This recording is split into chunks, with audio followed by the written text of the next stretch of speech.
غزوہ احد کے موقع پر جب یہ خبر پھیل جاتی ہے کہ حضور علیہ السلام کا انتقال ہو گیا، حضور شہید کر دیے گئے، تو مدینہ المنورہ میں ایک کوہرام مچ گیا، حتیٰ کہ عورتیں بے چین ہو گئیں، مضطرب ہو گئیں۔ تو ایک انصاری خاتون میدان احد کی طرف بھاگی، اس کا بھائی بھی جنگ میں شریک تھا، اس کا شوہر بھی شریک تھا، اس کا بیٹا بھی شریک تھا جنگ میں، اور اس کا والد بھی شریک تھا۔ یہ چاروں رشتے ہوتے ہیں، تو یہ چاروں کے چاروں شریک تھے اس جنگ میں۔ تو جب یہ خبر پھیلی کہ حضور شہید کر دیے گئے ہیں، تو اس حالت کے اندر وہ عجیب اضطراب کے عالم میں دوڑتی ہوئی احد کے مقام پہ پہنچتی ہے، تو راستے کے اندر اس کے بھائی کی لاش پڑی تھی، اس کے باپ کی لاش پڑی تھی، اس کے شوہر کی لاش پڑی تھی، اس کے بیٹے کی لاش پڑی تھی، اور وہ چاروں لاشوں کے قریب سے گزر گئی اور وہ پہچان بھی نہیں پائی۔ تو پوچھتی ہے یہ کس کی لاشیں ہیں؟ تو کہا کہ یہ تیرے بھائی کی لاش ہے، یہ تیرے باپ کی میت ہے، یہ تیرے شوہر کا لاشا پڑا ہے، یہ زخموں سے چور زندگی کی بازی ہار کے شہادت کا دولہا بن کے تیرا بیٹا لیٹا ہوا ہے۔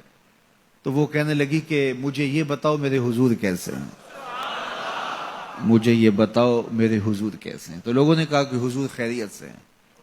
تو کہا مجھے چین نہیں آئے گا جب تک حضور علیہ الصلوۃ والسلام کو دیکھ نہیں لیتی۔ پھر اس خاتون کو، جس کے 4 عزیز رشتے بچھڑ گئے تھے، اور بھائی نے، بیٹے نے، اور شوہر اور باپ نے شہادت کا جام نوش کیا تھا، پورا گھر کا گھر آج احد کے میدان میں بچھا ہوا ہے، تو کہا مجھے حضور تک لے جاؤ۔ تو آقا کریم علیہ الصلوۃ والسلام کے پاس جب اسے لے جایا گیا تو اس نے حضور کا دامن پکڑ لیا اور کہا کہ ہر مصیبت ہے جب آپ جو ہیں، جب آپ سلامت ہیں تو کوئی دکھ ہی نہیں ہے۔ تو ان کی یہ محبت اور ان کا یہ پیار دیکھنے کو نصیب ہوتا ہے، ورنہ ایسے مواقع پہ جب اتنے عزیز رشتے بچھڑ جائیں تو پھر اپنے جذبات پہ کون قابو رکھ پاتا ہے اور کون کسی کو یاد رکھتا ہے۔ لیکن ان کی محبت بڑھی ہوئی تھی ہر رشتے سے آگے، اور ہر عزیز، ہر رشتے دار، کائنات کی ہر شے سے زیادہ وہ حضور علیہ السلام سے پیار کرتے تھے۔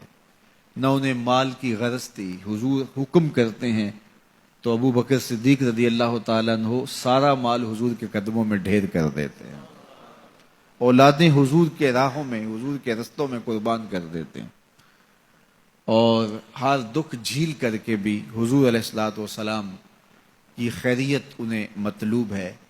اس کے لیے جو بھی قربانی دینا پڑے وہ اس کے لیے اپنے آپ کو آمادہ پاتے ہیں۔ تو یہ میرے حضور علیہ السلام کا پیار تھا، یہ حضور کی محبت تھی جو جیتے جاگتے انسانوں کے سینوں کے اندر موجود تھی۔ جیتے جاگتے انسان تو کسی سے پیار کرتے ہی کرتے ہیں، لیکن کائنات نے یہ منظر نہیں دیکھا ہوگا کہ جانور بھی کسی سے پیار کریں۔ حضور علیہ الصلوۃ والسلام کے گھر میں ایک پرندہ تھا۔ امام احمد بن حنبل نے اپنی مسند میں لکھا ہے کہ حضور جب گھر پہ ہوتے تو ایک کونے میں بیٹھ کے حضور کو تکتا رہتا، اور جب حضور گھر سے باہر تشریف لے جاتے تو مضطرب ہو جاتا، کبھی چھت پہ، کبھی دیوار پہ، کبھی کسی گوشے میں، کبھی کسی گوشے میں۔ جب حضور دوبارہ گھر تشریف لاتے تو سکون سے ایک کونے میں بیٹھ کے حضور کو دیکھتا رہتا، اس کے دکھی دل کو قرار آ جاتا۔